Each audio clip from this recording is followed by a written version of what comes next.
Today I'm be showing you the optimal build for Doctor Strange on ultimate difficulty, as well as showing you how you can adjust it for playing on moderate difficulty. We're going to start with ultimate difficulty. We're going to be taking 2 bolt of however you pronounce that and putting quick on it.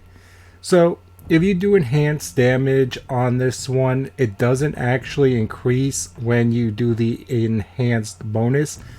More often than not, you're using this at the higher level of heroism, so it does do pretty good damage. Not crazy damage, but good damage. And we can finish enemies off with the quick. So we're going to put quick on this one right here. Next, we're going to be taking 2 copies of Astro Meditation. And you might be wondering why we're not taking Blessing of the Vizanti. A lot of people sort of recommended that. It's not ideal. This card is crazy. So what you want is you want in your inventory, draw 4 cards, have a turn 4 play on next turn, and gain heroism for the total value of all the heroism cards in your hand. So when you get this on an opening or any point in the game when you have low heroism, what you're going to do is you're going to draw 4 cards. Then you're going to look at the value. Most likely, if you already got pretty good builds on all your characters, you're going to be getting near 10 heroism if you used the heroism instant item. Now what you're going to do is you're going to either use environmentals till you get to the point where you would cap out at 10 if you use the free item, and then use the free item, and then you can use your most powerful heroism. Using this combo, having 2 of these, you can do groundbreakers from the Hulk, Ultimate 8 Enhanced, 7 Sons of Cinnabis on the opening of Wave 1 and do so much damage. So many times, probably like 30% of the time, you'll get this card in your opening hand and be able to pretty much annihilate the first wave, even on Ultimate 3 if you're at pretty decent level. So having 2 of these cards is huge. And there's another reason: it exhausts. So once we've used it 2 times, now we're down to 2 pretty good attacks, and I'm going to get into the rest of the build.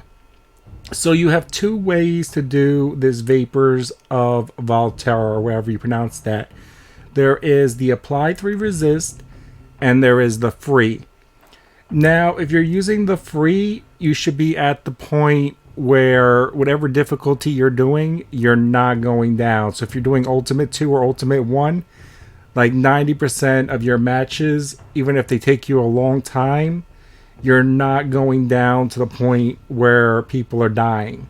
If you're at the point where like 2 out of 10 of your missions people are dying, then go with the apply 3 resist, and then aggro all the enemies on turn 2 as much as possible when you got the dogs or whatever, and then use this on your last turn. Now, there is another skill I want to show you real quick. Might be wondering why I'm not taking this, or actually heroic, and that is the Shield of Sephirin. So because we're taking 2 vapors, and once we get to 6 heroism, it forces us to use the 6. Now if you could choose whether to use 3 or 6, I would like this card a lot more. But because once we reach 6 heroism, it forces us to use 6 heroism, which makes it so we can't use our most powerful attacks in that same turn unless we can gain right after it, which sometimes isn't an option. I decided to go for the very cheap Bind and Vulnerable for free. 1, we can use it for free. 2, it allows us to take the most powerful enemy off the board. So if we got a sniper we know we can't kill, and we can get him revealed, or we want to just bind him at the beginning of the wave and then hit him real hard to kill him, we can do that. We also get the Vulnerable, so whatever we bind we can do immense damage, or we just leave him alone and we take him out, being able to hit us for the end of the turn. For 2 heroism, with having these 2 cards in the deck, this card comes in handy. And lastly, of course, we're going to be taking the 7 Sons of Cinnabis, because it does hit very hard at 8 heroism with a huge radius if you got your radius up.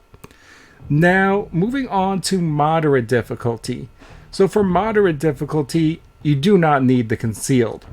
And you get to play a beautiful card in its place. You get to play the Blessing of Vinsanti, which gives extra damage to all your cards for the rest of the mission, and you can make this one free. So if you make this one free and you got all these 2 at free, and the last card I would recommend is still the Crimson Bane of however you pronounce that, make that one free, you actually level up from how many cards you use, not by environmentals, not by kills, not by shoving, not by damage. It's by how many cards you use in hero cards. So he actually levels up really quick because of how many free cards he plays. Especially because this exhausts too. So once that exhausts for ultimate difficulty, and you do get to use these vapors very quickly, because you're going to have 3 cards eventually exhaust. So you're only going to have 2, 4, 5 cards that he's going to have available, which shortens the rotation of cards, and he draws this a lot more often. And that is another reason why I say once you're high enough level, you can get away with using this for free. But when you're just starting off, if you're still leveling up and still struggling, do go for the apply 3 resist. I just wanted to add that in real quick. So this card for moderate difficulty will also apply to the Crimson Bands or whatever. So if you have Crimson Bands in your hand and you use the Blessing, then it gets that bonus damage. And if you use it again on it, then it gets that bonus damage again. So in theory, you could have a couple hundred Crimson damage for the last round of your game, which is pretty cool. And even if you just get 1 on it, it's still hitting for a little bit, plus binding, plus vulnerable, and it's a free move. So Doctor Strange is really the best support character. So many free moves, really good quick move, really good ultimate move. Whether you're doing ultimate difficulty or you're playing moderate difficulty, Doctor Strange actually makes the perfect third for basically every combination that you can imagine. He is strictly support, and he does it well.